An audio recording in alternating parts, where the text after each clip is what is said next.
بسم اللہ الرحمن الرحیم۔ یہ کالج کا منظر تھا۔ وہ آج کالج میں داخل ہوئی تو بہت ہی افسردہ لگ رہی تھی۔ اس کی سوجی سوجی روئی روئی آنکھیں اس بات کی چغلی کھا رہی تھی جیسے وہ پوری رات روتی رہی ہو۔ اس کی واحد دوست بسما نے اسے دیکھا اور اس کی افسردگی کا سبب پوچھا کہ آخر وہ کس بات پہ اداس ہے اور وہ کیوں رو رہی ہے۔ یہ سن کر نور کی آنکھوں میں آنسو بھر آئے اور وہ کہنے لگی کہ تمہیں تو ہمارے گھر کے حالات پتہ ہی ہیں۔ ابو کا جب سے ایکسیڈنٹ ہوا ہے تب سے آدھے سے زیادہ پیسے تو ابو کی دواؤں پر ہی لگ جاتے ہیں، اور بھائی کا بھی کام ابھی صحیح طریقے سے نہیں جا رہا۔ کبھی ان کے پاس دکان پر گاہک آتے ہیں تو کبھی نہیں آتے، اور جو بھی آمدنی ہوتی ہے وہ گھر کے اخراجات میں پوری ہو جاتی ہے۔ ایسے میں بہت پریشان ہوں۔ گھر میں جب میں نے امی سے داخلہ فیس کی بات کی تو امی رونے لگی اور مجھے کہنے لگی کہ مجھے بتاؤ میں تمہارے لیے فیس کا بندوبست کیسے کروں، میں کس کے آگے ہاتھ پھیلاؤں؟ جانتے بھی ہو کہ ہم غریبوں کی کوئی مدد نہیں کرتا۔ اگر کسی کے سامنے ہاتھ پھیلاؤ گی تو بھی سوائے بے عزتی کے اور دھتکار کے کچھ بھی نہیں ملے گا۔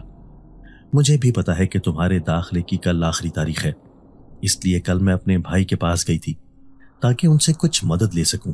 مگر اتنا کہہ کر امی پھر رونے لگی اور کہنے لگی کہ بھائی کے ساتھ تو ملاقات نہیں ہوئی، مگر بھابھی اپنے اخراجات کو لے کر رونا شروع ہو گئی کہ بچوں کی تعلیم پہ اور گھر کے اخراجات کی وجہ سے ساری انکم کدھر جاتی ہے پتہ ہی نہیں چلتا، ایک پیسہ بھی نہیں بچ پا رہا۔ ایسے میں ہم خود پریشان ہیں، کیا کریں؟ پھر میں وہاں سے واپس آ گئی۔ اب تم خود بتاؤ کہ میں کس کے آگے تمہارے لیے ہاتھ پھیلاؤں؟ امی کی عاجزی اور افسردہ چہرہ دیکھ کر نور بہت ہی زیادہ دکھی ہو گئی اور بغیر کچھ کھائے کالج چلی آئی۔ اتنی بات کہہ کر نور رونے لگی تھی۔ بسما کو اس سے بے انتہا ہمدردی محسوس ہوئی۔ بسما کا تعلق بھی متوسط گھرانے سے تھا۔ اس کے ابو ایک دہاڑی دار انسان تھے، وہ بھی بامشکل اپنے گھر والوں کا پیٹ پالتے تھے، اور آج کل مہنگائی کے زمانے میں ہر انسان ہی اس قدر مشکل سے زندگی گزار رہا تھا کہ وہ بامشکل اپنا اور اپنے گھر والوں کا پیٹ ہی پال سکتا تھا، اور باقی ضروریات اور خواہشات کو پس پردہ ڈال دیا جاتا تھا۔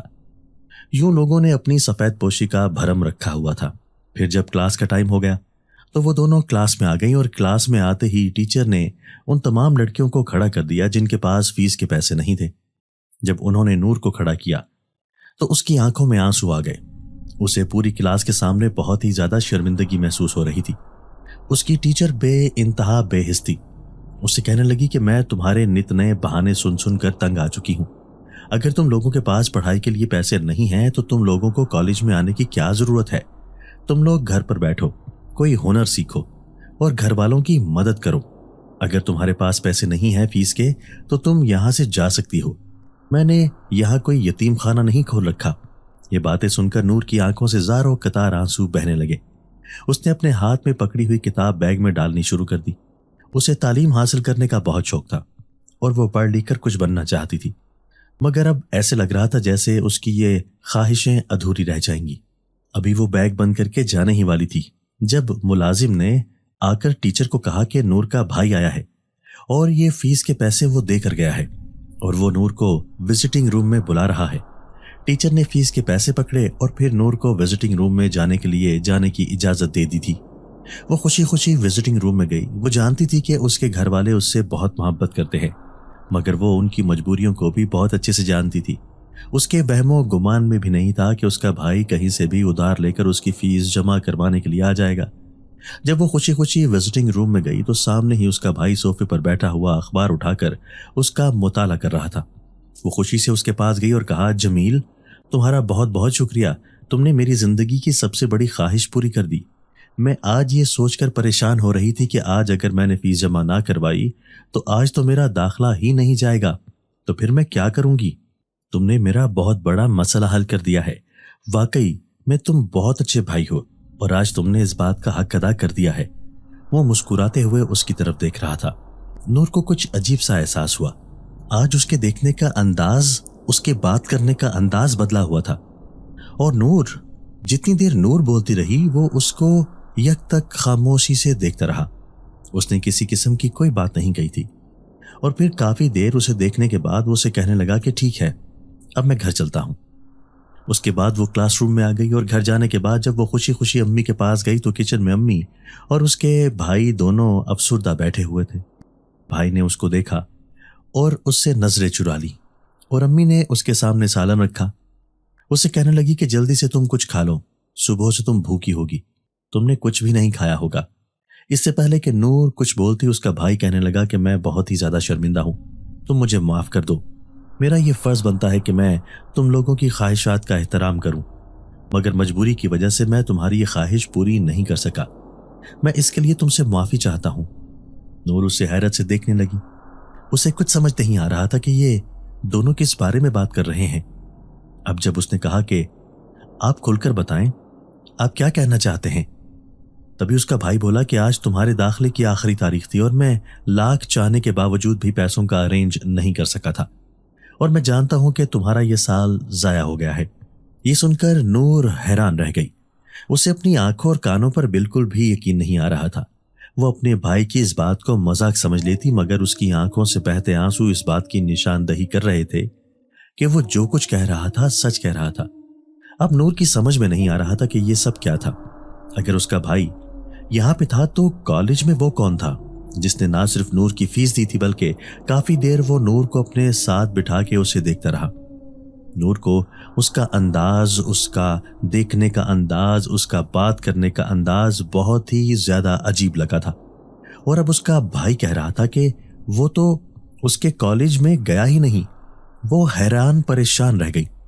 وہ اپنی امی کو یہ بات بتا کے پریشان نہیں کرنا چاہتی تھی، تبھی اس نے بات کو ٹال دیا اور کہنے لگی کہ میں نے اپنی دوست سے ادھار پیسے لیے تھے اور اس نے مجھے کہا ہے کہ جب میرے پاس پیسے ہوں تو میں اسے واپس کر دوں گی۔ یہ سن کر اس کا بھائی اور امی دونوں ہی خوش ہو گئے اور اسے کہنے لگے کہ شکر ہے تمہارا سال ضائع ہونے سے بچ گیا، ورنہ مجھے تو یہی فکر کھائے جا رہی تھی کہ نہ جانے تمہارا کیا بنے گا۔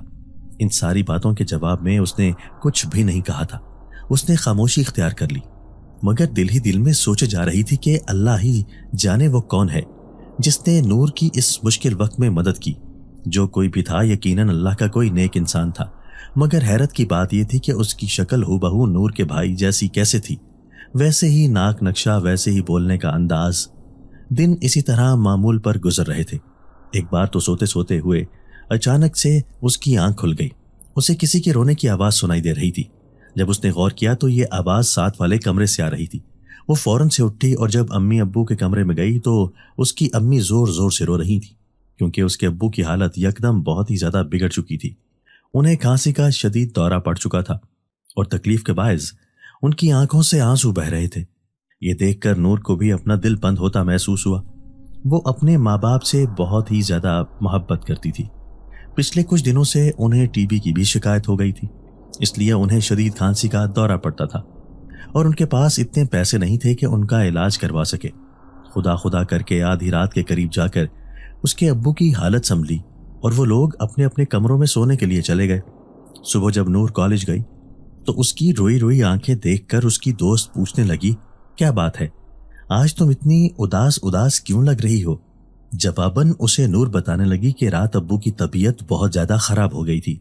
میں سوچتی ہوں کہ اللہ پاک نے بعض انسانوں کو اتنا نواز رکھا ہے اور بعض ہم جیسے لوگ ہیں جو ضروریات زندگی کو بھی ترستے ہیں۔ کاش کہ ہمارے پاس بھی اتنا کم سے کم پیسہ ہوتا کہ اپنے ابو کا اچھی جگہ سے علاج کروا سکتے، وہ جلد سے جلد صحت یاب ہو جاتے۔ جب تک ابو صحت مند تھے وہ اپنے آفس بھی جاتے تھے، تب ہمارے گھر کے حالات اتنے برے نہیں تھے، مگر جب سے ان کا ایکسیڈنٹ ہوا ہے اوپر سے انہیں ٹی بی کی بھی شکایت ہو گئی ہے۔ بھائی کی آدھی سے زیادہ آمدنی تو ان کی دواؤں پر ہی لگ جاتی ہے۔ ایسے میں گھر کے حالات تو بہت ہی زیادہ دگرگوں ہو گئے ہیں۔ وہ اپنے دوست کے سامنے دل کے دکھڑے رو رہی تھی، یہ جانے بغیر کہ اس کے پاس کوئی کھڑا تھا جو مسلسل اسے دیکھ رہا تھا اور نور کی آنکھوں میں آنسو اسے تکلیف دے رہے تھے۔ ایک دم نور کو ایسا محسوس ہوا جیسے کسی نے اس کے آنسو اپنے ہاتھوں سے پہنچے ہوں۔ اس نے اپنے چہرے پر ہاتھ پھیرا تو واقعی میں اس کے چہرے سے آنسو خشک ہو چکے تھے۔ وہ حیران رہ گئی تھی۔ ابھی وہ اس بارے میں سوچ ہی رہی تھی جب انہیں ٹیچر نے کلاس روم میں چلنے کے لیے کہا اور انہیں ڈانٹنے لگی، تم لڑکیاں یہاں پر پڑھنے کے لیے آتی ہو یا گپیں لگانے کے لیے؟ گھر آنے کے بعد نور کو پتہ چلا کہ ابو کے دوست کے واقف کار کوئی شخص گھر پر آیا تھا اور ابو کی حالت کو دیکھ کر اس نے ان کا علاج کروانے کی حامی بھر لی تھی اور وہ ان کے ٹیسٹ کروانے کے لیے ہسپتال میں لے گیا تھا، جس ہسپتال میں وہ نور کے ابو کو لیکر گیا تھا وہ شہر کا بہت بڑا جانا مانا ہسپتال تھا اور وہاں کے ڈاکٹر اور سرجن بھی بہت زیادہ قابل تھے، اور پھر تھوڑے سے عرصے تک ہی اس کے ابو کی صحت پہلے سے بحال ہونا شروع ہو گئی تھی اور اب مسلسل دیکھ بھال کے باعث وہ کافی حد تک بہتر ہو چکے تھے۔ اس شخص نے نہ صرف ان کے ابو کا علاج کروایا تھا بلکہ اس کے بھائی کو بھی ایک بہت اچھی جگہ پر جاب لگوا دی تھی، جس کے باعث ان کے گھر کے حالات کافی بہتر ہو گئے تھے۔ رفتہ رفتہ اس کے ابو کی بھی صحت بحال ہو گئی اور وہ بھی اب دوبارہ سے اپنے آفس جانے لگے تھے۔ گھر کے حالات بھی معمول پر آ گئے۔ نور کو کبھی کبھی بہت عجیب و غریب احساس ہوتا تھا، اسے ایسے لگتا تھا جیسے کوئی آس پاس کوئی موجود ہے اس کے، جو اس کی باتوں کو غور سے سن رہا ہے، کیونکہ وہ جب بھی کسی بھی چیز کی خواہش کا اظہار کرتی نہ جانے کیسے وہ چیز اس کے سامنے آ جاتی تھی۔ اس دن اسے کالج سے چھٹی تھی، اس کی امی صحن میں بیٹھی نئے پودے لگا رہی تھی۔ جب اس نے اپنی امی سے فرمائش کی کہ آپ گلاب کا پودا بھی گھر میں لگائیں، مگر ان کے گھر کی زمین ایسی تھی کہ وہاں پہ گلاب کا پودا اگتا ہی نہیں تھا اور جڑ سے ہی ختم ہو جاتا تھا۔ اگلے دن جب نور سو کر اٹھی تو وہ حیران پریشان رہ گئی۔ اس کے سائڈ ٹیبل پر بہت خوبصورت رنگ کے گلاب کا پھول پڑا ہوا تھا۔ اس کی اس قدر تیز خوشبو تھی جو پورے کمرے میں پھیلی ہوئی تھی۔ نور نے اس کو اٹھا کر سونگھا تو اسے اس کی خوشبو بہت ہی زیادہ پسند آئی۔ وہ یہ سوچ رہی تھی کہ گلاب کا پودا تو ہمارے گھر میں ہے ہی نہیں، نہ جانے یہ پھول میری سائڈ ٹیبل پر کس نے رکھا ہے۔ اس نے جب اپنی امی سے اس بارے میں ذکر کیا تو وہ کہنے لگی کہ میں نہیں جانتی تم کس قسم کی بات کرتی ہو، کبھی کبھی تو اتنی بہکی بہکی باتیں کرتی ہو جو میری سمجھ میں نہیں آتی۔ نور خاموش ہو گئی اور اس نے اپنی امی سے بحث کرنا مناسب نہیں سمجھا، مگر ابھی تک اس کے ذہن میں یہی بات کھٹک رہی تھی کہ آخر کو یہ گلاب کا پھول اس کے سائڈ ٹیبل پر کس نے رکھا۔ اب ہر روز ایسا ہی ہونے لگا تھا۔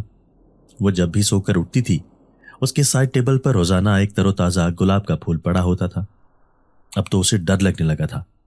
وہ یہ سوچنے لگی تھی کہ کہیں کوئی جن ون تو اس پہ عاشق نہیں ہو گیا۔ اسے ایک ایک کر کے اپنی سہیلیوں سے اور ارد گرد کی عورتوں سے سنی ہوئی ساری باتیں یاد آنے لگی۔ جب جن کسی لڑکی پر عاشق ہو جاتا ہے نا تو نہ اس کی شادی ہونے دیتا ہے اور اسے بہت ہی زیادہ تنگ بھی کرتا ہے۔ ایک آنکھوں دیکھا حال تو اسے بھی یاد تھا۔ ایک لڑکی پر ایک جن عاشق ہو گیا تھا۔ وہ اس لڑکی کے جسم میں داخل ہو جاتا تھا اور تب وہ گھر والوں سے کہتا کہ اگر کسی نے اس کی شادی کرنے کی کوشش کی تو وہ لڑکی کو جان سے مار دے گا۔ تبھی ان لوگوں نے گھر پہ ایک عامل کو بلوایا۔ عامل نے حصار قائم کر کے وقتی طور پر اس جن کو بھگا دیا اور گھر والوں سے کہا کہ جلدی سے اس لڑکی کا نکاح کر دیں، اور اس کے ساتھ ساتھ عامل نے ایک تعویذ بھی دیا تھا جو اس نے کہا کہ کسی بھی صورت یہ تعویذ لڑکی سے جدا نہیں کرنا، ورنہ آپ لڑکی سے ہمیشہ کے لیے ہاتھ دھو بیٹھیں گے۔ جب تک اس کا نکاح نہیں ہو جاتا یہ تعویذ ہمیشہ اس کے ساتھ ہی رہنا چاہیے۔ جس دن اس کی مہندی تھی اس کو تیار کرنے والی بیوٹیشن کی لڑکی کی ماں اس بات پر یقین دہانی کرانا بھول گئے کہ اس کے گلے سے تعویذ نہیں اتارنا، اور جب وہ اس کا تعویذ اتار کر اس کو تیار کر رہی تھی کہ اچانک سے لڑکی کی حالت غیر ہونے لگی۔ اس کے ہاتھ پاؤں مڑنے لگے، اس کے منہ سے عجیب عجیب سی خوفناک آوازیں نکلنے لگیں۔ یہ آوازیں اس قدر خوفناک تھیں کہ آس پاس سننے والے سبھی لوگ خوف سے تھر تھر کانپ رہے تھے۔ اور پھر دیکھتے ہی دیکھتے اس لڑکی نے دم توڑ دیا، اور یوں وہ گھر جو خوشیوں کا گہوارہ بنا ہوا تھا وہاں سے ڈولی کے بجائے اس لڑکی کی میت اٹھی تھی۔ نور کو آج بھی اس کی ماں کا غمزدہ چہرہ اور اس کے آنسو یاد آئے تو وہ بے چین ہو جاتی تھی، کیونکہ وہ لڑکی اس کی دور پار کی رشتہ دار تھی، اور اب نور کو لگ رہا تھا کہ کہیں اس کے ساتھ بھی ایسا نہ ہو جائے۔ گو کہ وہ جو کوئی بھی تھا اس نے ابھی تک نور کو کوئی نقصان پہنچانے کی کوشش تو کی نہیں تھی۔ نور جب بھی اپنی امی سے اس بارے میں بات کرنے کی کوشش کرتی تو پھر یہ سوچ کر خاموش ہو جاتی کہ اس نے واضح طور پر کسی جن کو دیکھا نہیں، اور نہ ہی اس نے واضح طور پر اپنی موجودگی کا احساس دلایا، اور نہ ہی اسے نقصان پہنچانے کی کوشش کی۔ اس نے تو ہمیشہ سے اسے فائدہ پہنچایا ہے۔ ایسا نہ ہو کہ وہ اس جن کے بارے میں سب کچھ بتا دے تو اسے فائدہ پہنچنا بند کر دے۔ نور کو اپنا لالچ بڑھ گیا تھا اور وہ لالچ میں آ کر اپنا نقصان کرنے لگی تھی۔ ایسے میں امی کو بتا کے انہیں پریشان بھی نہیں کرنا چاہتی تھی۔ یہ بھی ہو سکتا تھا کہ وہ کوئی نیک جن ہو اور نور کو مجبور اور پریشان دیکھ کر وہ اس کی مدد کرنا چاہ رہا ہو۔ جو بھی تھا، نور کے تو جیسے موجیں ہی لگ گئی تھیں۔ وہ جان گئی تھی کہ وہ جن اس پہ شاید بری طرح سے فدا ہو چکا ہے، اس کا جس چیز کا بھی دل کرتا تھا وہ اس کا نام لیتی اور وہ چیز فوراً اس کے سامنے حاضر ہو جاتی۔ اب وہ خود جیسے ہواؤں میں اڑتا ہوا محسوس کرنے لگی تھی۔ اکثر بچپن میں دادی اسے یہ کہانی سنایا کرتی تھی کہ جنات جس انسان پر عاشق ہو جاتے ہیں وہ اس کی ہمیشہ مدد کرتے ہیں، اور ساتھ ساتھ وہ یہ بھی کہتی تھی کہ جنات کی دوستی بھی خطرناک ہوتی ہے اور ان کی دشمنی بھی۔ دن اسی طرح سے بیتے جا رہے تھے۔ نور کی بہت ساری لڑکیوں کے ساتھ دوستی ہو چکی تھی۔ اس میں کچھ امیر گھرانوں کی بھی تھیں تو کچھ اس کی طرح مڈل کلاس فیملی سے تھیں۔ اس کی ایک لڑکی ستارہ کے ساتھ دوستی ہو گئی تھی۔ ستارہ ایک امیر خاندان کی لڑکی تھی۔ وہ بہت ہی زیادہ خوش اخلاق اور بزلہ سنج لڑکی تھی۔ غرور اس میں نام کو نہیں تھا، سب لوگ ہی اسے بہت زیادہ پسند کرتے تھے۔ اس دن ستارہ کی برتھ ڈے پارٹی تھی اور اس نے اپنی سب دوستوں کو انوائٹ کیا تھا۔ نور کو بھی اس نے خاص طور پر انوائٹ کیا کہ نور اس کے برتھ ڈے پارٹی پر ضرور آئے گی۔ نور نے وعدہ تو کر لیا، مگر دل ہی دل میں سوچ رہی تھی کہ اس کے پاس تو پہننے کے لیے اچھے کپڑے بھی نہیں ہیں، تو وہ اس پارٹی پہ کیسے جا سکتی ہے۔ پھر اس کے ذہن میں یہ خیال آیا کہ اس کے پاس تو ایک ایسا الادین کا چراغ ہے جس کو وہ جو بات کہتی ہے وہ اسے فوراً سے پہلے پوری کر دیتا ہے۔ تبھی گھر آنے کے بعد اس نے پہلے اپنی امی سے بات کی کہ وہ اپنی دوست کی برتھ ڈے پارٹی پہ جانا چاہتی ہے۔ اس کی امی نے یہ سنا تو فنکشن شام کے وقت ہے تو اس نے صاف منع کر دیا اور اس سے کہا کہ تمہارے بھائی اور ابو کو بالکل بھی پسند نہیں ہے کہ تم رات کے وقت گھر سے باہر رہو۔ مگر نور کی ضد کے آگے وہ خاموش ہو گئے تھے اور انہوں نے، اس کے ابو اور بھائی نے بھی اس کی ضد کے آگے ہار مان لی، اور بھائی نے کہہ دیا کہ وہ اس کو رات کو وہاں سے پک کر لے گا۔ جب اس نے شاپنگ کے نام پہ امی سے پیسے مانگے تو انہوں نے اتنے پیسے دیے جس سے وہ معمولی سا ڈریس خرید سکتی تھی۔ اب کی بار وہ ضد کرنے لگی کہ اس کی فیملی بہت امیر ہے اور وہ ایسے معمولی لباس میں اس کے فنکشن میں بالکل بھی نہیں جائیں گے، جبکہ اس کی امی نے صاف ہری جھنڈی دکھا دی اور کہا کہ میرے پاس اتنے پیسے ہیں ہی نہیں، تمہیں جانا ہے تو جاؤ۔ وہ منہ بسوتے ہوئے اپنے کمرے میں آ گئی۔ اس کا منہ بہت بری طرح سے سوجا ہوا تھا۔ اس نے بیگ کھولا اور جیسے ہی اس میں پیسے ڈالنے لگی تو وہ یہ دیکھ کر حیران رہ گئی کہ اس میں ہرے ہرے رنگ کے کئی زیادہ نوٹ موجود تھے، جس سے وہ اپنی نہ صرف ڈریس خرید سکتی تھی بلکہ وہ اپنی من پسند جیولری بھی خرید سکتی تھی۔ وہ خوشی خوشی بازار جانے کے لیے تیار ہو گئی۔ اس کی امی نے اسے دیکھا تو حیران رہ گئی۔ تمہاری بھی کچھ سمجھ نہیں آتی، ابھی کمرے میں جاتے ہوئے تو منہ سجا رہی تھی اور اب تم اتنی خوش ہو جیسے قارون کا خزانہ ہاتھ لگ گیا ہے۔ اس نے اپنی امی کے گال کو چوما اور کہنے لگی کہ امی میرے ہاتھ قارون کا خزانہ ہی لگ گیا ہے۔ اس کی امی پیار سے اسے دیکھنے لگی اور پھر وہ اپنی دوست عالیہ کے ساتھ، جو کہ اس محلے میں رہتی تھی، اس کے ساتھ شاپنگ کرنے کے لیے چلی گئی۔ عالیہ نے جب اس کے پاس ڈھیر سارے پیسے دیکھے تو وہ حیران رہ گئی۔ نور نے اس کو بھی ایک اچھا سا ڈریس لے کر دیا اور پھر وہ دونوں گھر واپس آ گئیں۔ جب نور آئینے کے سامنے کھڑی ہو کر تیار ہو رہی تھی تو خود کو دیکھ کر حیران رہ گئی۔ وہ اتنے قیمتی لباس میں اور اتنے ہیوی میک اپ میں خود کو دیکھ کر پہچان نہ سکی۔ وہ بہت ہی زیادہ خوبصورت لگ رہی تھی اور اس کی امی نے اسے دیکھا تو کتنی دیر یک تک اسے دیکھتی رہی۔ ان کا دل نہیں چاہ رہا تھا کہ وہ اتنا سچ سمجھ کر گھر سے باہر جائے، مگر بیٹی کی خوشی اور رضامندی کے آگے وہ خاموش ہو کر رہ گئی اور اسے کہنے لگی کہ دھیان سے رہنا اور جلدی واپس آ جانا، ایسا نہ ہو کہ وہاں جا کے تم بھول ہی جاؤ۔ تمہارے باپ بھائی نے تمہیں بہت ہی زیادہ ڈھیل دے رکھی ہے، میرے بس میں ہو تو میں تمہیں بالکل تیر کی طرح سیدھا کر کے رکھوں۔ وہ مسلسل بڑبڑاتے جا رہی تھی اور نور کے چہرے سے تو مسکراہٹ ہی جدا نہیں ہو رہی تھی۔ تب بھی اسے اپنے کان کے پاس ایک سرگوشی سنائی دی، آج تو تم آسمان سے اتری ہو، کسی اپسرا کی مانند لگ رہی ہو۔ اس نے گھبرا کر آگے پیچھے دیکھا، آس پاس کوئی بھی نہیں تھا، مگر یہ خوبصورت اور گمبھیر آواز سیدھا اس کے دل پر اثر کر گئی تھی۔ اس نے آج تک کسی مرد کی اس قدر خوبصورت آواز نہیں سنی تھی۔ اس آواز نے اور تعریف نے تو اس کے دل کی دھڑکنیں بے ترتیب کر دی تھی، مگر پھر اس نے خود کو یہ سوچ کر تسلی دی کہ وہ جو کوئی بھی ہے وہ انسان نہیں ہے، اور سب سے بڑی بات یہ کہ وہ اس کا خیر خواہ ہے اور اس کے ساتھ کبھی غلط نہیں کرے گا، اس کو نقصان نہیں پہنچائے گا۔ بلکہ اب تو نور کو جب سے اس بات کا احساس ہوا تھا کہ کوئی اس کے آس پاس رہتا ہے تو وہ خود کو بہت محفوظ تصور کرنے لگی تھی۔ جب وہ اپنی دوست کی پارٹی میں گئی تو ہر کسی کی نظر نور پر پڑ گئی، ہر کوئی اس کی خوبصورتی کو سراہ رہا تھا۔ وہ اپنے لباس اور اپنے انداز سے کسی کو بھی کسی طرح سے بھی غریب خاندان کی فرد معلوم نہیں ہو رہی تھی۔ سب لوگ ہی اسے کسی بہت اچھے خاندان کا تصور کر رہے تھے۔ وہیں پہ اس کی ملاقات اشر سے ہوئی تھی۔ اشر نور کی دوست ستارہ کا کزن تھا، جو کہ اس کا بیسٹ فرینڈ بھی تھا۔ اس نے ساری زندگی باہر کے ممالک میں گزاری تھی۔ آج تک کوئی لڑکی بھی اس کے دل پر دستک دینے میں کامیاب نہیں ہو سکی تھی۔ اسے محبت جیسی باتوں پر بالکل بھی یقین نہیں تھا، اور نہ ہی وہ کسی کی خوبصورتی سے متاثر ہوتا تھا۔ مگر اب جب اس نے نور کو دیکھا تو وہ گویا اپنی نگاہیں جھپکانا بھول گیا تھا۔ وہ کتنے ہی ممالک میں گھوما تھا، کتنی اس نے دنیا دیکھی تھی، مگر آج تک اس نے یہ حسن اور معصومیت کا امتزاج آج زندگی میں پہلی بار دیکھا۔ اور دیکھتے ہی اسے یوں محسوس ہوا جیسے اس کی تلاش یہاں پر ختم ہو گئی ہو۔ نور نے بھی اسے دیکھا تو وہ حیران رہ گئی۔ اس نے بھی اپنی پوری زندگی میں اس قدر حسین مرد نہیں دیکھا تھا۔ وہ بھی پلکیں جھپکائے بنا اس کو دیکھے جا رہی تھی۔ آج نہ جانے ایسا کیا ہوا تھا کہ ہر چیز اسے بہت اچھی اور خوبصورت لگ رہی تھی۔ اور پھر جب بھائی کے آنے کا اس نے سنا تو گویا سارے محفل کے رنگ پھیکے محسوس ہو گئے۔ ستارہ کا اصرار تھا کہ وہ ابھی مزید رکے، لیکن وہ اپنے ابو کو بہت اچھے سے جانتی تھی۔ انہوں نے اسے تھوڑی دیر آنے کی بہت مشکل سے اجازت دی تھی۔ گھر جانے کے بعد جب وہ کپڑے بدل رہی تھی تو اسے اپنے کان کے قریب ایک سرگوشی کی آواز سنائی دی۔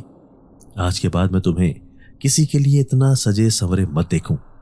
آج کے بعد تم اتنا سج سنور کر گھر سے باہر نہیں نکلو گی۔ نور حیران پریشان ہو کر آواز کے تعاقب میں دیکھنے لگی، مگر بولنے والا نظر نہیں آ رہا تھا۔ اس نے پوچھا کون ہے یہاں پر؟ اب کی بار وہ صحیح طور پر ڈر چکی تھی، کیونکہ اس نے اس آواز میں واضح طور پر دھمکی محسوس کی تھی۔ اس کے بعد بہت بار پوچھنے پر بھی کوئی جواب نہیں ملا، تو وہ خاموشی سے کپڑے بدل کر اپنے بستر پر دراز ہو گئی اور آج ہونے والی پارٹی کے بارے میں سوچنے لگی۔ جب بھی اس کی نگاہوں کے سامنے وہی چہرہ سامنے آ گیا تھا۔ اگلے دن جب وہ کالج میں گئی تو ستارہ اسے پکڑ کر ایک کونے میں لے گئی۔ اسے کہنے لگی، تم مجھے یہ بتاؤ، تم نے اشر پر ایسا کون سا جادو کیا ہے جو وہ کل سے تمہارے ہی نام کی مالا جپتے جا رہا ہے؟ یہ سن کر نور کی دھڑکنیں بے ترتیب ہو گئی اور ستارہ اس سے کہنے لگی کہ وہ کل سے تمہارا ہی نام لیے جا رہا ہے۔ نور، کبھی میں نے اس کے منہ سے کسی لڑکی کا نام نہیں سنا، اور نہ ہی وہ آج تک کبھی کسی لڑکی سے اس حد تک متاثر ہوا ہے۔ یہ سن کر نور بھی خوش ہو گئی، تو گویا اس کے دل کی مراد بھر آئی تھی۔ اس کی ہمیشہ سے یہی خواہش تھی کہ وہ کسی بہت بڑے گھرانے کی بہو بنے، جہاں اسے ہل کر کوئی کام نہ کرنا پڑے اور ہر چیز اس کے بن کہے اس کے سامنے حاضر ہو جائے۔ اور اشر کے ساتھ شادی ہونے کا مطلب یہ تھا کہ اس کی تمام خواہشات پوری ہو جانی تھی۔ یہ سوچ کر اس کا دل بلیوں اچھلنے لگا، مگر جب اس کو اس اندیکھے وجود کی بات یاد آئی تو گویا اس کے سارے ارمانوں پر اوس پڑ گئی تھی۔ مگر پھر اس نے سوچا کہ وہ کسی پیر فقیر سے مدد لے گی اور اس جن سے اپنی جان چھڑوا لے گی، مگر مسئلہ یہ تھا کہ وہ کسی کو بھی یہ بات نہیں بتا سکتی تھی۔ تبھی اس نے ڈھکے چھپے لفظوں میں ستارہ سے ذکر کیا کہ اس کے ساتھ چند پراسرار واقعات ہو رہے ہیں اور وہ کسی عامل کے پاس جانا چاہتی ہے۔ یہ سن کر ستارہ زور سے ہنس پڑی۔ اس کو ان باتوں پر یقین نہیں تھا، مگر جب نور کو اس نے حد سے زیادہ سنجیدہ دیکھا تو وہ اس کے ساتھ چلنے کے لیے رضامند ہو گئی۔ پھر ستارہ نے نور کو بتایا کہ اس کی ملازمہ نے بتایا ہے کہ یہاں سے کچھ فاصلے پر ایک بنگالی بابا رہتا ہے۔ وہ بہت پہنچا ہوا عامل ہے اور اس کے پاس کتنے ہی لوگ اپنی منتیں مرادیں لے کر جاتے ہیں اور وہ سب کی ہی مرادیں پوری کرتا ہے۔ تم بھی اس کے پاس جاؤ، ہو سکتا ہے کہ تمہارا مسئلہ بھی حل ہو جائے۔ اس دن ستارہ اپنی گاڑی لے کر آئی تھی اور کالج سے چھٹی لے کر وہ دونوں اس بنگالی عامل کے آستانے پر جانے کے لیے تیار ہو گئی۔ وہاں پر جاتے ہوئے نور کو ڈر بھی لگ رہا تھا کہ اگر کسی نے دیکھ لیا تو کیا سوچے گا، مگر اب اسے مزید جن کی مدد کی ضرورت نہیں رہی تھی، کیونکہ وہ جان گئی تھی کہ اشر صرف اس کو پسند کرتا ہے اور وہ اس کے ساتھ شادی کرنا چاہتا ہے اور وہ اس کی ہر خواہش پوری کر سکتا ہے۔ ایسے میں اسے جن نامی مصیبت کو گلے سے باندھ کے رکھنے کی کیا ضرورت تھی؟ اسی وجہ سے اب اسے جان چھڑوانا چاہ رہی تھی۔ جب وہ دونوں اس بنگالی عامل کے آستانے پر پہنچی تو وہاں پر کافی زیادہ رش تھا۔ کتنی ہی وہاں پر عورتوں کا جمگٹا تھا۔ ایسے لگتا تھا جیسے ساری دنیا کے مسئلے مسائل حل کرنے کے لیے یہ بنگالی عالم یہیں پر موجود ہے۔ لوگوں کا یہ بد عقیدہ دیکھ کر ایک بار تو نور کا دل خراب ہو گیا، مگر اگلے ہی پل جب اس سے یاد آیا کہ وہ بھی تو اپنے مسئلے کے لیے یہاں پر آئی ہے تو اپنی نظروں میں آپ ہی شرمندہ ہو گئی۔ کافی دیر کے بعد ان دونوں کی باری آئی تھی۔ جب وہ بنگالی عامل کے پاس پہنچی تو نور نے اسے اپنے ساتھ بیتنے والے سارے واقعات کا ذکر کیا۔ وہ عامل یہ سب سن کر کہنے لگا کہ اس جن کو قابو کرنا تو میرے بائیں ہاتھ کا کھیل ہے، تم ابھی دیکھنا میں اس کے ساتھ کرتا کیا ہوں۔ وہ عجیب سے انداز میں منتر پڑھنے لگا۔ اس کا انداز انتہائی مضحکہ خیز تھا۔ نور اور ستارہ نے بڑی مشکل سے اپنی ہنسی روکی اور وہ اسی عجیب و غریب آواز میں الفاظ میں منتر پڑھتا رہا۔ تب بھی ایک عجیب بات ہوئی۔ ایک دم سے کسی نے فٹ بال کی طرح اس عامل کو اپنی جگہ سے اٹھا کر دور پھینکا۔ اس کے منہ سے ایک دل خراش چیخ نکل گئی۔ اس کے بعد تو جیسے یہ سلسلہ چل نکلا، کوئی اسے لاتوں سے اور مکوں سے مار رہا تھا اور اسے اٹھا اٹھا کر دیوار کے ساتھ پٹخ رہا تھا۔ نور اور ستارہ یہ منظر دیکھ کر خوف زدہ ہو گئی تھی۔ مائرہ کو تو اپنی آنکھوں پر یقین ہی نہیں رہا تھا۔ جو کچھ وہ دیکھ رہی تھی وہ سچ ہے۔ اس نے تو اس طرح کے مناظر فلموں میں دیکھے تھے۔ اسے تو نور کی بات پر بھی یقین نہیں تھا۔ اس سے لگتا تھا کہ نور کو غلط فہمی ہوئی ہے اور شاید مگر یہ سب دیکھ کر اسے یقین ہو گیا کہ اس میں کافی حد تک سچائی ہے۔ اب وہ دونوں سرپٹ وہاں سے بھاگی تھی۔ نور کو گھر چھوڑنے کے بعد ستارہ سیدھا اپنے گھر گئی۔ نور نے اس سے وعدہ لیا کہ تم اس بارے میں کسی کو کچھ نہیں بتاؤ گی۔ جب نور گھر اپنے بستر پر آ کر بیٹھی تو اسے اپنے پاس وہی سرگوشی نما آواز سنائی دی۔ اس آواز میں اب کی بار غصے کا عنصر نمایاں تھا اور وہ بے تحاشا غصے میں لگ رہا تھا۔ تمہاری ہمت کیسے ہوئی؟ میں نے تمہیں سختی سے منع کیا تھا میرے بارے میں کسی کو کچھ مت بتانا، اور تم مجھ سے جان چھڑوانے کے لیے اس جعلی عامل کے پاس گئیں۔ اب تم دیکھو میں تمہارے ساتھ کرتا کیا ہوں۔ اس آواز میں واضح دھمکی تھی۔ یہ سن کر تو نور خوف زدہ ہو گئی۔ پوری رات خوف کے مارے اسے نیند ہی نہیں آئی۔ اب وہ اسی سوچ میں گم تھی کہ وہ کیا کرے۔ وہ اس جن سے کیسے جان چھڑوائے؟ وہ جن جو پہلے نور کی مدد کرتا تھا، اس کی ہر خواہش کو پورا کرتا تھا، اب وہی نور کا جیسے نقصان کرنے لگا تھا۔ ہر وہ چیز جس کی نور کو ضرورت ہوتی وہ اسے وقت پر ملتی ہی نہیں تھی۔ دیکھتے ہی دیکھتے ان لوگوں کے کاروبار میں بھی نقصان ہونے لگا تھا اور گھر کے حالات بھی دگرگوں ہونے لگے تھے۔ اب جب نور کو دوبارہ سے ویسے ہی حالات کا سامنا کرنا پڑا تو وہ پریشان ہو گئی اور رو رو کر اس نادیدہ ہستی کو مخاطب کر کے کہنے لگی کہ مجھے معاف کر دو، مجھ سے غلطی ہو گئی، میں اب ایسا کچھ بھی نہیں کروں گی۔ تم میرے اور میرے گھر والوں کا کوئی نقصان مت کرو، ہم پہلے ہی بہت پریشان ہیں۔ تب اس کی آواز کے جواب میں کوئی آواز نہیں گونجی تھی اور وہ رو رو کر خود ہی خاموش ہو گئی، مگر اس کے رونے کا گڑ گڑانے کا جیسے اس جن پر کوئی اثر ہی نہیں ہوا تھا۔ نور کی تو جیسے زندگی ہی عذاب ہو چکی تھی۔ وہ رات کو سکون سے سو بھی نہیں سکتی تھی۔ جیسے ہی اس کی آنکھ لگتی وہ کبھی خود کو ویرانوں میں بھٹکتا ہوا دیکھتی، کبھی کسی قبرستان میں تو کبھی اس کے پیچھے خوفناک شکل کی مخلوقات لگی ہوئی ہوتی تھی۔ وہ بہت ہی زیادہ ڈر جاتی تھی اور جب اس کی آنکھ کھلتی تو وہ اپنے کمرے میں ہوتی اور اس کی سانس ڈھونکنے کی مانے چل رہی ہوتی۔ وہ اس صورتحال سے بہت زیادہ پریشان تھی۔ اس کی نیند حرام ہو چکی تھی اور اب تو وہ اپنی مرضی سے جیسے کھانا تک نہیں کھا سکتی تھی۔ جب بھی وہ اپنی مرضی کی کوئی چیز کھانے لگتی اس میں کیڑے مکوڑے اور سانپ بچھو نظر آنے لگتے اور وہ زور زور سے چلانے لگتی۔ اس کی اس صورتحال سے گھر والے بہت پریشان تھے۔ اوپر سے پے در پے ہونے والے گھر کے نقصانات نے بھی سب لوگوں کو اعصابی طور پر بہت کمزور کر دیا تھا۔ سب یہ سوچنے پر مجبور تھے کہ آخر ان کے ساتھ یہ سب کچھ کیوں ہو رہا ہے۔ روزانہ تو رات کو سوتے وقت اسے مخاطب کرتی اور اس سے معافی مانگتی، پھر ایک دن گویا اسے ترس آ ہی گیا اور دوبارہ سے نور کو وہ آواز سنائی دی کہ ٹھیک ہے، میں اب تمہیں کچھ بھی نہیں کہوں گا، مگر اب میری بات یاد رکھنا، آج کے بعد تم نے میرے بارے میں کسی سے کوئی بھی ذکر نہیں کرنا اور نہ ہی تم نے کسی اور انسان کے سامنے سج سنور کر جانا ہے اور نہ ہی تم نے کسی انسان کے ساتھ شادی کرنی ہے۔ ساری زندگی تم اسی طرح رہو گی اور تمہاری ہر خواہش، ہر ضرورت بن کہے پوری ہو جائے گی۔ یہ سن کر نور کو اپنے کانوں پر یقین نہیں آیا تھا۔ وہ تو یہ سمجھ رہی تھی کہ یہ کوئی مددگار جن ہے جو اس پر عاشق ہو چکا تھا اور اس کی مدد کرے گا، مگر وہ یہ نہیں جانتی تھی کہ یہ تو کوئی ایسی مصیبت تھی جس میں وہ پھنس چکی تھی اور اب اسے اس مصیبت سے نکلنے کا کوئی راستہ نظر نہیں آ رہا تھا۔ وہ بری طرح سے پھنس چکی تھی۔ وہ کسی کو کچھ بتا بھی نہیں سکتی تھی۔ اب اس کے حالات نارمل ہونے لگے تھے، اور اب نہ تو اسے ڈراؤنے خواب آتے تھے اور نہ ہی اسے کھانے میں کیڑے مکوڑے نظر آتے تھے، اور نہ ہی اس کے ساتھ وہ عجیب و غریب واقعات ہوتے تھے۔ گھر کے حالات بھی دوبارہ سے بحال ہونا شروع ہو گئے تھے۔ گھر والوں نے بھی سکھ کا سانس لیا، مگر نور کے اندر جیسے بے چینی سی پھیل رہی تھی۔ اس کے نمبر پر کتنی ہی بار اشر کی کالز اور میسیجز آتے تھے۔ وہ اس کے ساتھ بات کرنا چاہتی تھی، مگر وہ اس کے ساتھ بات نہیں کر پا رہی تھی۔ جب بھی وہ اس کے ساتھ بات کرنا چاہتی تو اسے اس جن کی دھمکی یاد آ جاتی۔ یوں وہ نہ چاہتے ہوئے بھی اس کو بلاک کر گئی۔ دوسری جانب جب اشر نے دیکھا کہ وہ تو اس کو لفٹ ہی نہیں کروا رہی تو وہ مایوس ہو گیا، مگر اس نے ہمت نہیں ہاری۔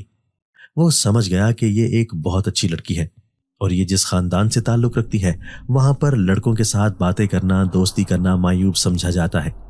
اسی لیے اس نے اپنے گھر والوں سے نور کے رشتے کی بات کی اور انہیں نور کے گھر رشتے کے لیے بھیج دیا۔ نور اس سب سے بے خبر تھی۔ ستارہ نے بھی اسے کچھ بھی نہیں بتایا تھا۔ ستارہ بھی اسے سرپرائز دینا چاہتی تھی۔ جب وہ لوگ رشتہ لے کر آئے تو نور کے ماں باپ کو وہ لوگ پہلی ہی نظر میں بہت پسند آئے تھے، اور جب انہوں نے لڑکے کے بارے میں چھان بین کی تو انہیں معلوم ہو گیا کہ وہ بھی ایک اچھا انسان تھا۔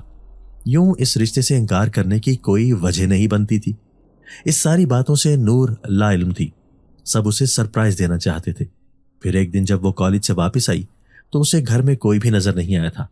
گھر کا دروازہ کھلا ہوا تھا اور نہ جانے سب لوگ کہاں پہ تھے۔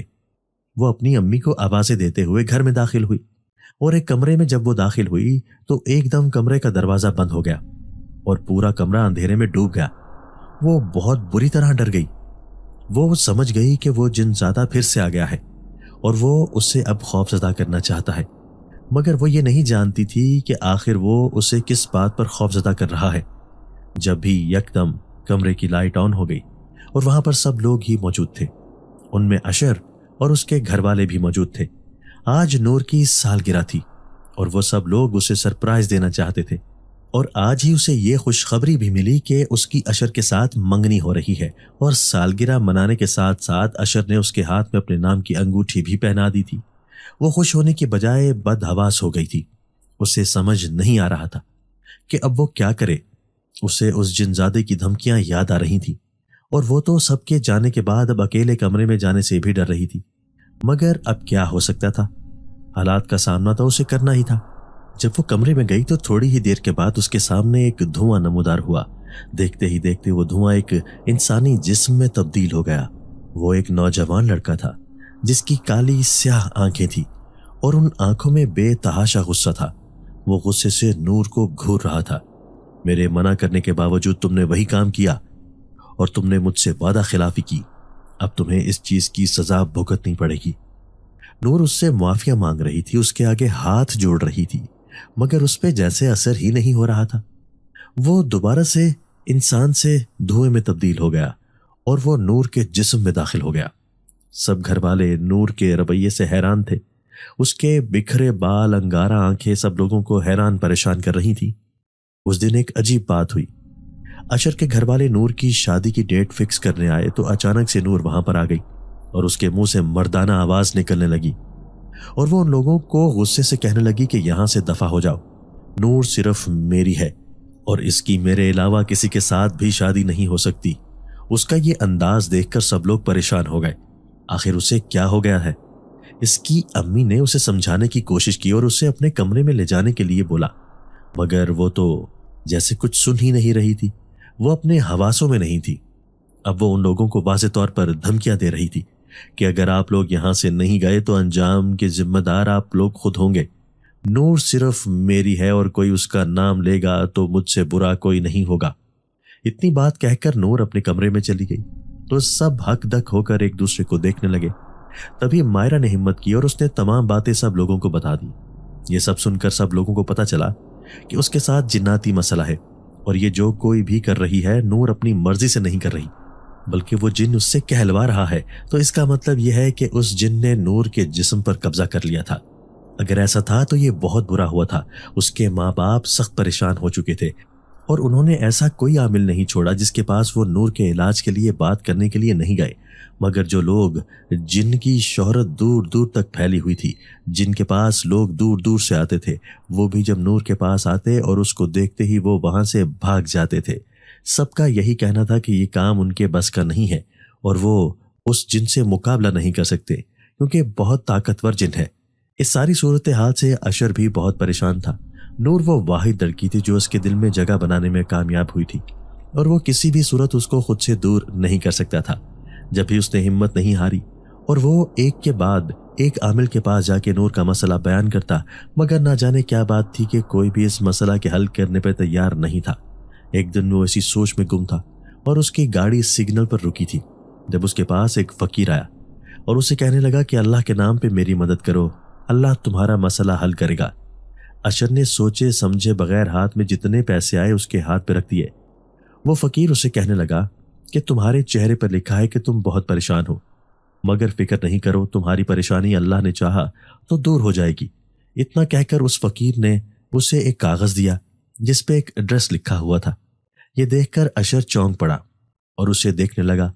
وہ فقیر کہنے لگا کہ تمہارے مسئلے کا حل اس پتے پر موجود ہے، تم وہاں جاؤ، تمہاری ضرور مدد کریں گے۔ اشر نے وقت ضائع کرنا مناسب نہیں سمجھا اور فوراً سے اس بتائے ہوئے پتے پر پہنچ گیا۔ یہ ایک گاؤں کا علاقہ تھا جہاں پر اکا دکا گھر موجود تھے۔ اس نے گاؤں کے ایک شخص سے اس پتے کے بارے میں پوچھا تو اس نے ایک جھونپڑی کی طرف اشارہ کیا۔ وہ اس جھونپڑی میں چلا گیا۔ وہاں پہ ایک نورانی صورت کے بزرگ تھے جن کے چہرے پر سفید داڑھی تھی اور وہ اس وقت عبادت میں مشغول تھے۔ اشر ان کے پاس بیٹھ کر ان کے فارغ ہونے کا انتظار کرنے لگا۔ سلام پھیرنے کے بعد انہوں نے اشر کو دیکھا اور کہا کہ برخوردار کیسے آنا ہوا۔ اشر نے انہیں ساری بات بتا دی۔ یہ سن کر وہ آنکھیں بند کر کے کچھ دیر پڑھنے لگے، پھر کہنے لگے کہ اس مسئلے کا حل میں یہاں بیٹھ کر نہیں کر سکتا، مجھے تمہارے ساتھ اس لڑکی کے پاس جانا ہوگا۔ پھر وہ اشر کے ساتھ گھر گئے اور سیدھا نور کے کمرے میں چلے گئے۔ انہوں نے نور کے گرد ایک دائرہ لگایا اور باقی گھر والوں کو ایک کمرے میں بیٹھنے کو کہا۔ پھر انہوں نے کلام پاک پڑھ کے اس جن کو حاضر کیا اور اس سے پوچھا کہ تم اس لڑکی کو کیوں تنگ کر رہے ہو؟ پہلے تو وہ جن زیادہ سامنے آنے پر تیار ہی نہیں تھا، مگر جب ان بزرگوں نے اپنی پڑھائی کرنی شروع کر دی تو مجبوراً اسے سامنے آنا پڑا اور کہنے لگا کہ اس نے پہلی بار اس لڑکی کو روتے ہوئے دیکھا تھا، یہ بہت پریشان تھی اور غربت کے ہاتھوں مجبور تھی، تبھی میں نے اس کی مدد کی، مجھے اس پر ترس آ گیا اور میں اسے پسند بھی کرنے لگا تھا۔ اب میں اس کو نہیں چھوڑ سکتا، میں نے اس کے لیے بہت کچھ کیا ہے، یہاں تک کہ اپنے قبیلے کی روایات کے خلاف بھی گیا، مگر اس لڑکی نے خود غرضی کی۔ جب اسے بہتر آپشن نظر آیا تو اس نے مجھ سے جان چھڑوانے کا فیصلہ کر لیا۔ اس کی اس بات کی وجہ سے مجھے غصہ آ گیا اور میں اس سے بدلہ لینے کے لیے یہ سب کرنے لگا۔ یہ سب سن کر بزرگ اسے سمجھانے لگے اور اسے کہنے لگے کہ غلطی ہر انسان سے ہو جاتی ہے، تم نے اس کے ساتھ جو نیکی کی ہے اس کا اجر دینے والی ذات اللہ کی ہے، مگر تم اس کو مزید تکلیف مت دو، تم اس کو چھوڑ دو، ویسے بھی تم جن ہو اور وہ انسان، آگ اور خاک کا کبھی ملاپ نہیں ہو سکتا، تم اپنی زندگی جیو اور اسے اپنی زندگی جینے دو۔ مگر وہ جن بضد تھا کہ وہ کسی صورت بھی اس کو نہیں چھوڑ سکتا۔ مجبوراً شاہ صاحب نے ایک کانچ کی بوتل منگوائی اور اسے اپنے سامنے رکھ کر پڑھائی کرنے لگے۔ دیکھتے ہی دیکھتے نور کے منہ سے زوردار چیخیں نکلنے لگیں۔ وہ معافی مانگنے لگا کہ آپ جیسا کہیں گے میں ویسا کروں گا، مگر اب بہت دیر ہو چکی تھی۔ وہ دھواں بن کر اس بوتل میں قید ہو گیا اور شاہ صاحب نے اس بوتل کو بند کر دیا۔ اب وہ ہمیشہ کے لیے شاہ صاحب کی قید میں تھا۔ شاہ صاحب نے انہیں کہا کہ اب آپ کی لڑکی آزاد ہے اور اس جن کے اثر سے نکل چکی ہے۔ اس کے بعد جب سب لوگوں نے نور سے پوچھا تو وہ شرمندہ ہو گئی اور کہنے لگی کہ میں جان گئی تھی کہ وہ جن میری مدد کر رہا ہے، لیکن میں نے کسی کو یہ سوچ کر نہیں بتایا کہ کہیں وہ میری مدد کرنا بند نہ کر دے۔ میں خود غرض ہو گئی تھی اور بس اس خود غرضی کی وجہ سے میں اتنی بڑی مصیبت میں گرفتار ہو گئی۔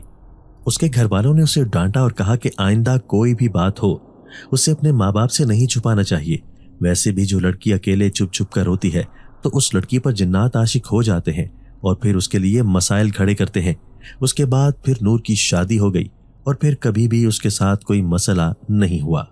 دوستو، اگر آپ کو آج کی ہماری یہ ویڈیو پسند آئی ہے تو اسے لائک کیجئے اور اسے اپنے پیاروں کے ساتھ شیئر ضرور کیجئے گا۔ اور ہاں، اگر آپ نے ابھی تک ہمارا چینل سبسکرائب نہیں کیا تو ہمارا چینل سبسکرائب کر دیجئے اور بیل آئیکن بھی پریس کر دیجئے تاکہ ہماری ہر نئی آنے والی ویڈیو آپ کو بر وقت مل سکے۔ اللہ حافظ۔